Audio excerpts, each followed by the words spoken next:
Welcome, Mr. Speaker. Thanks for taking the time. Glad to be here. He's a little busy these days. I'm actually going to start there. So you have a quite daunting to-do list this year.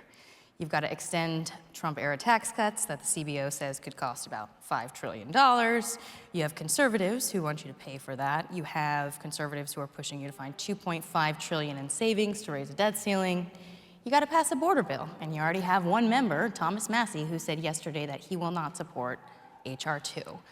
And you also have no room for error in your margin. So just to start off with a little bit of a lighthearted question, how are you sleeping these days? Well, in the 3 hours that I'm allowed to sleep, I sleep pretty well. 3 hours, is that right?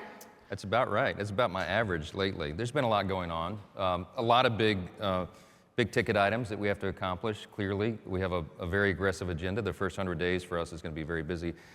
How do I manage all that? How do I keep it all calm? It really is my worldview. I believe very much in the hand of Providence and that I'm not ultimately in charge. I believe there's a sovereign and he's the one in charge. So we just do our duty. John Quincy Adams said, "Duty is ours, results are God's." So it's a very liberating way to live. Do your very best every single day, and then you leave the results to somebody higher than you. Do you have like a routine that sort of keeps you grounded and sane as you're going through all this chaos? And if you don't, you better create one pretty fast, my friend. No, it's just, look, I genuinely love the colleagues that I work with, every single one of them, even those that get frustrated sometimes, and even with me. And because I really value and appreciate all of their contributions and what they bring to the table, their skill sets, their life experiences, all the rest. So my job every day is to try to leverage that, to let everybody be of their highest and best use to the cause that we all support, and try to keep everybody working together. And it's it's like a big family, and sometimes it's messy in the back room, but at the end of the day, we've got to get the job done, and I'm convinced that we will. So I want to start with the debt ceiling, because we've seen some breaking news on that over the past 48 hours. You laid out a plan before Christmas to raise the debt ceiling in reconciliation. The whole point of this was to go around Democrats and the leverage that they would have to raise the debt ceiling, which Trump was very worried about specifically. And yet there has been some pushback in the past 48 hours. Majority Leader John Thune told my colleague last night that he has no expectations or plans to put the debt ceiling in instructions for a budget for reconciliation. And then you have some of your own moderates who are pushing back on this, saying you should do it on a bipartisan basis. So is your plan from before Christmas, dead on this issue? Well, it was meant to be a point of discussion. We had to begin somewhere, and this is a thoughtful dialogue that happens between the two chambers and then internally inside each chamber. These are very difficult things to do and very complicated. And so Leader Thune and I talk about this all the time, and he was in my office right before we left for the holiday, and we talked about that very thing. He thought it might be a heavy lift to do it on reconciliation in the Senate. Certainly wouldn't be easy in the House either, but we're looking at all options. I'm not wed to any of them. We've got to do it by consensus. When you have the smallest margin in history, the smallest margin imaginable, which is what we'll have for a big chunk of the first 100 days, you have to build the momentum for everything, and it's got to be member-driven to a certain extent. So this won't be a decision that the Speaker makes in a back office and hoists upon the membership and makes them just, jams it down everyone's throat. It's quite the opposite. It's member-driven, organic, from the bottom up. I mean, I have the vision of where we're going. I know what ultimately we must succeed to do. And many of you heard me talking about over the last year on the campaign trail, our proverbial playbook. I use football metaphors a lot because I'm from Louisiana. Footballs and hurricane metaphors are very useful for us. But we talked about the playbook, and it's well designed, and we have all the plays in the playbook. What we're determining right now is the sequence of the plays. And I have to do that in coordination with the new head coach in that metaphor, which is Donald Trump, and with all my teammates, because everybody's got to know what position they play on the field and how they're going to relate to that. So we're in that process. I mean, it's not, this is not going to be perfect, and the initial ideas are often not the ones that are ultimately adopted, but it is not a threat overall to that agenda. We're going to get it done. I want to stay on the debt ceiling, though, a little bit longer, because when you came up with this idea to put the debt ceiling on reconciliation, you suggested you would find $2.5 trillion in offsets for conservatives to sort of get on board. And yet you have a lot of members who have never voted for a debt ceiling increase. Did they tell you at the time that if you stick to that promise, $2.5 trillion, that they will vote for this? Or are you finding now that, okay, they're not going to be there, so let's just abandon that strategy? No, I have two members in particular who've never voted for a debt ceiling and had said it was the red line for them. Both of those members are indicating now, if the conditions are right and if the terms of the legislation are acceptable and there are legitimate cuts to the size and scope of government, which we're all committed to, that they would be open to doing that. So no one has completely foreclosed the possibility. So now the challenge for leadership and for me is to make sure that we fine-tune this. We kind of meet equilibrium across the Republican conference to make sure everyone is satisfied. I will tell you, and I've told all of them as recently as this morning, no one is going to be completely delighted with every provision of a large bill like that. You have to, every single person has to give up on their personal preferences, because we're in a deliberative body and we have 434 colleagues, each of us. But I'm never going to ask any of them to compromise their core principles. So somewhere between those two fixed points on the horizon, so to speak, we're going to find the right combination of things that will get this job done. No one wants to fail. The stakes are too high. The president made very firm commitments on the campaign trail, and we did as well, and we're going to deliver on that America First agenda. We will get it done. One last debt ceiling question, and then we're going to go to the broader reconciliation bill. I know you want to talk about that, but there's this new idea emerging about pairing the debt ceiling increase with disaster aid for wildfires in California. Yesterday you were asked about this. You said basically, we'll see. Give us a little more. I mean, what do you think of this? Is this a way to get Democrats to vote for a debt ceiling increase without giving them something else that could be more painful for Republicans? Well, I just left the leadership press conference, and I was very clear that we don't play politics with disaster aid. I mean, I'm from a disaster-prone state, Louisiana. We have hurricanes and tornadoes and floods all the time.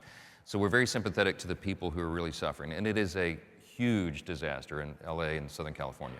The concern that a lot of people have is how much is human culpability involved in that. I mean, natural disasters occur, but there are policy decisions that were made in California at the state and local level, by all appearances, that made this exponentially worse. And so those are things that have to be factored in with regard to the level of aid and whether there are conditions upon that or safeguards, you might say.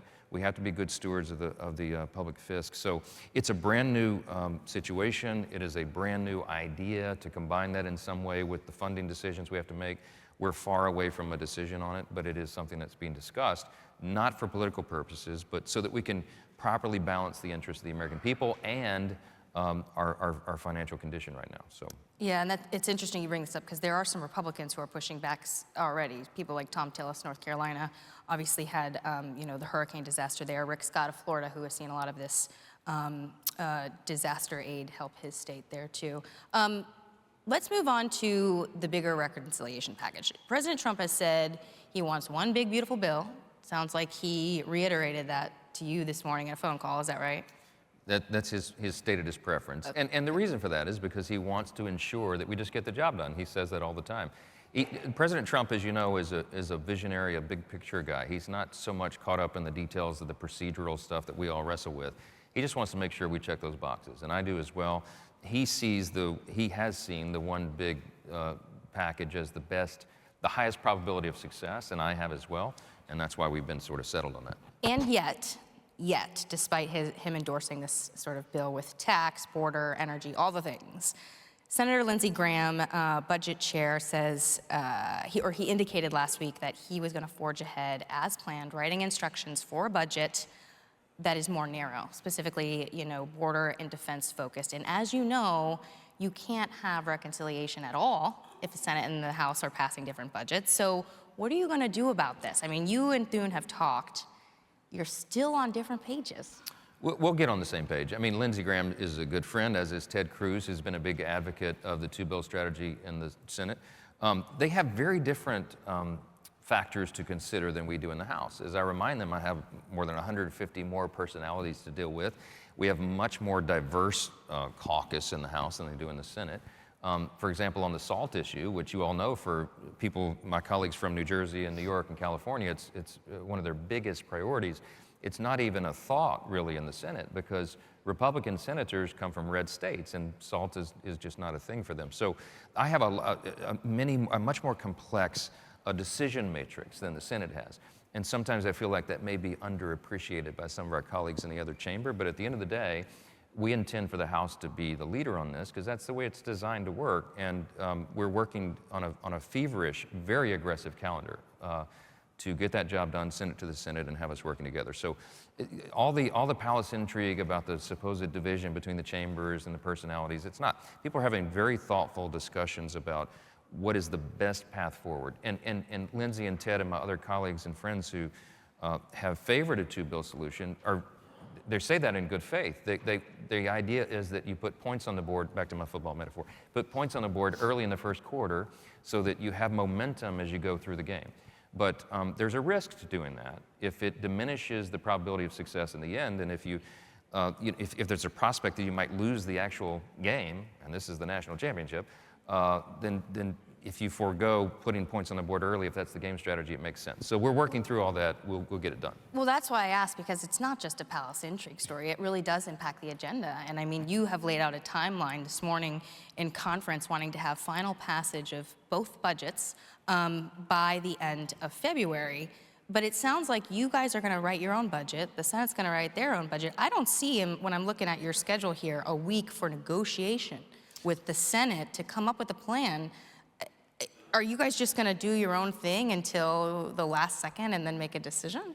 It may not surprise you, there's a more detailed calendar than the one you got this morning. Ouch! No, it's not personal. No, as I laid out to my colleagues this morning, I had a big slide with lots of numbers and small font on it. But there is a week at the end where if there is a difference between the Senate and the House, then we will reconcile those two.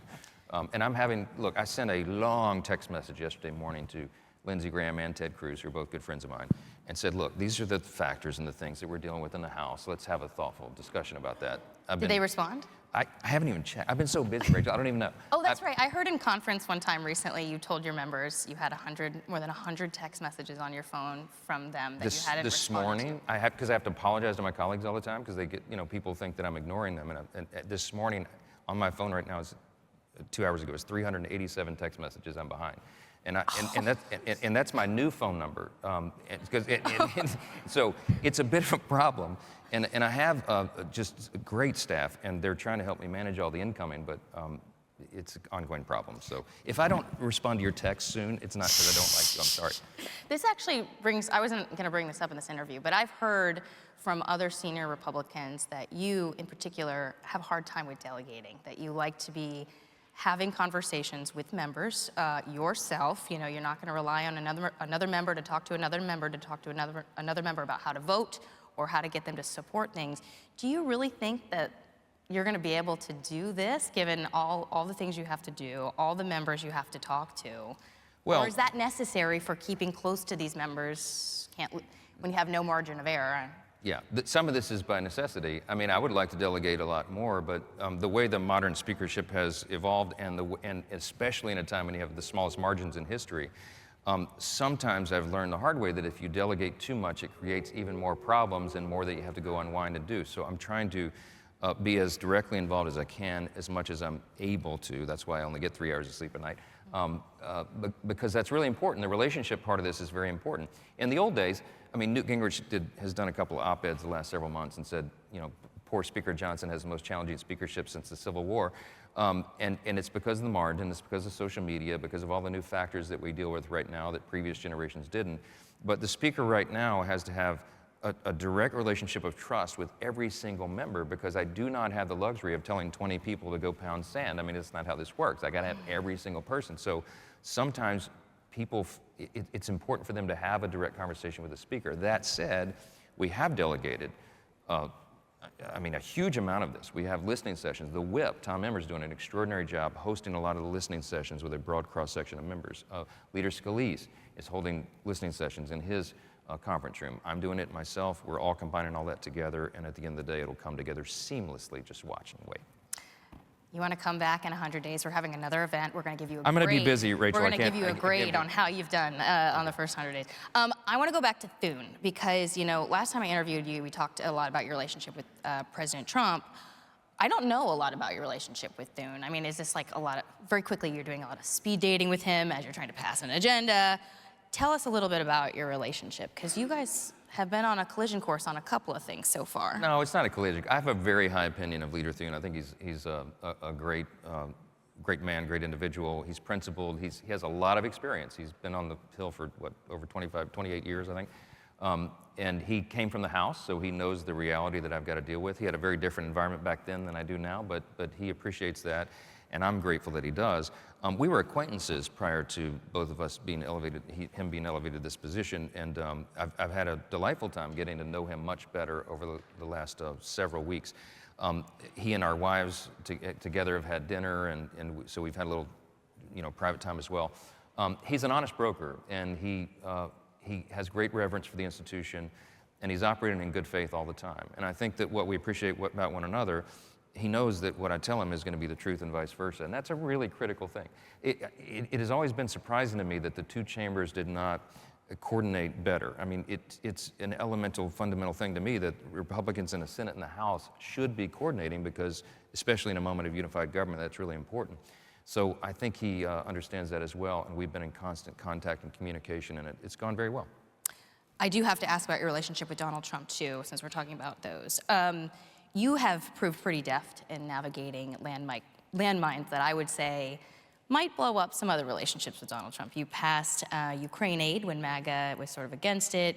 You did not shut the government down over the SAVE Act or over the debt ceiling right before Christmas, even though President Trump was obviously very interested in that. You've convinced him to do one reconciliation bill after Thune had seemingly convinced him to do two. You got him to change his mind. What is your secret? It's trust. It's the same thing that is the basis of all these relationships. I mean, when I tell the president something, he knows that I'm operating in good faith. He doesn't agree with my assessment all the time, but we have thoughtful discussion about that. And this relationship has developed over 8 years because I came to Washington as a new freshman in Congress the same time he came to Washington in 2017, and it was new to both of us. And I was a backbench junior member of Congress at the time, but I got through a series of circumstances, I got in pretty close to the orbit, and I was telling him things that I really thought that he should hear, and I think he's come to value that. And he knows that when I tell him something, I have no agenda other than what's best for the country and what's best for him, because if he's successful as president, then it's great for the country. And so I've really gotten to enjoy it. We've become good friends and a great working relationship. We talk almost constantly. I think that's really important. And I give him credit for being a fully engaged president. It is not the norm to have a president who's so deeply and personally engaged with members and especially the leadership. And I think it's going to be very important for the country going forward. Kevin McCarthy famously buttered up Trump with pink and red starbursts, which were Trump's favorite candy. You don't have something like this. I don't butter anybody up, and I don't make backroom deals. I mean, look, I'm very transparent, and maybe that's not the best thing to do in Washington, but at the end of the day, right now, it turns out to be really important. I'm not going to take an individual or a subset of members into a room and make a deal with them that I wouldn't put on the front page of the newspaper. I don't do that, and so it's upset some people along the way because that's, Washington is supposed to be about deal making, but it's the only way to do this job right now. You have to be a completely transparent and honest broker among your colleagues, or because if you have a breach of that trust, then the whole thing collapses. So that's how I deal with everybody from the president on down. Last Trump relationship question. After the CR fight, I reported, and it was my understanding that Trump, obviously he was angry he didn't get his debt ceiling increase, right? And he was sort of thinking, do I want Johnson as Speaker again? Yet, you fast forward a week later, he not only endorses you again, he leans in, helps you get the gavel. We just had Steve Bannon, not exactly your biggest fan, on a panel a few hours ago, and he admitted he's not a big fan of yours, but he said Trump trusts you. I guess I'm wondering what happened between, mid-December to that speakership vote. Well, look, when you have a relationship of trust, I mean, I'm honored and humbled to have the president's, full endorsement, and that's been key to the success of all this. But when you have a relationship of trust, you can have disagreements about issues or play calls or legislation, but it doesn't disrupt that relationship, and that's what's so important. That's the common thread that goes through it. I don't agree with my wife 100% of the time. I mean, do you agree with your spouse 100% of the time? No, but she's always right, though. She's always right, always right, for the record. And we have, as we say in the Deep South, intense fellowship sometimes. But at the end of the day, it works out because, we have that great relationship that undergirds it. So the same thing with the president. I mean, we can disagree about particular decisions at the time, but it doesn't change our relationship. So while reconciliation is sort of being ironed out, the budget, what's going to be in it, et cetera, you've laid out a slew of Republican bills that are going to be passed in the next few weeks, sort of a roadmap of your priorities. What is the message you guys are trying to send with these bills? You got the Lincoln Riley bill that cracks down on undocumented immigrants who committed crimes, protection of women and girls in sports this week, Violence Against Women by Illegal Aliens Act, no bailouts for sanctuary cities. What are you trying to tell the country? And energy policy and some other big priorities. What we're trying to tell the country is that the common theme here is common sense. I mean, we're trying to restore common sense. Not having men compete in women's sports is about, I don't know, what, 80, 90% issue across the country because it follows common sense. Deporting violent, illegal aliens who are committing crimes on women and children is common sense. We should have done this already. We did. These bills all passed with Republican votes in the last Congress, but they died a slow death on Chuck Schumer's desk. Now we have unified government. So our intention is to pass that again and to see how many Democrats come along. I was heartened to see a number of Democrats join us on the Lincoln Riley Act last week, and we'll see this week how they do on women's sports. We're not doing this for political purposes. We're doing it to deliver on the promises we made to the American people and to restore common sense in Washington, because that is the demand. That is what America First policies and agenda are all about, and we're going to continue to do that throughout the Congress. Last question for you. You just announced this morning that Virginia Fox is going to be your rules chair, who, by the way, she is terrifying. If you're a reporter that's why she's a in the great member-only elevator, she will yell at you. She's terrifying. But I'm actually more interested in what you're going to do with the other three conservatives on the panel. Tom Massey, Chip Roy, Ralph Norman, all have been a pain in your side. Are you going to take them off the committee? No, I'll tell you what happened. We announced it about an hour ago. So Thomas Massey called me a couple of months back and said he wanted to rotate off of the Rules Committee. It's a lot of extra work, and he does a lot of other things. He wanted to put his focus elsewhere, and I said, that makes sense, Thomas. Lucky for you. Lucky for you. No, I mean, he made the decision really himself, and so I didn't have to address that. Chip Roy will be back on the Rules Committee, as will Ralph Norman, because they contribute well there. And we're going to replace the Massey seat with Morgan Griffith, who is a very thoughtful person and almost a total nerd about rules. I mean, he is just one of those guys that studies it and loves it. It's kind of an obvious fit. And Virginia Fox would be a great chair. She used to be the vice chair of rules. She did a couple of cycles there, and then she rotated off to take the gavel of education and workforce. And now she's going to come back and do that duty again. She's well suited. She's the most senior female in our Republican conference, and she is terrifying. She's about 4'8". She's a spark plug, and nobody messes with her, which will make her a great chair. Well, on that note, we'll leave it there. Good luck to you this year, and we want you to come back in 100 days, and we're going to talk about how you did. We'll see if you get these things passed, or if it ends up like Obamacare repeal and goes nowhere. No, we're not doing that. We're not doing that. No. Thank you. Mr. Speaker, Appreciate thank it. you. Yep. Thanks a lot.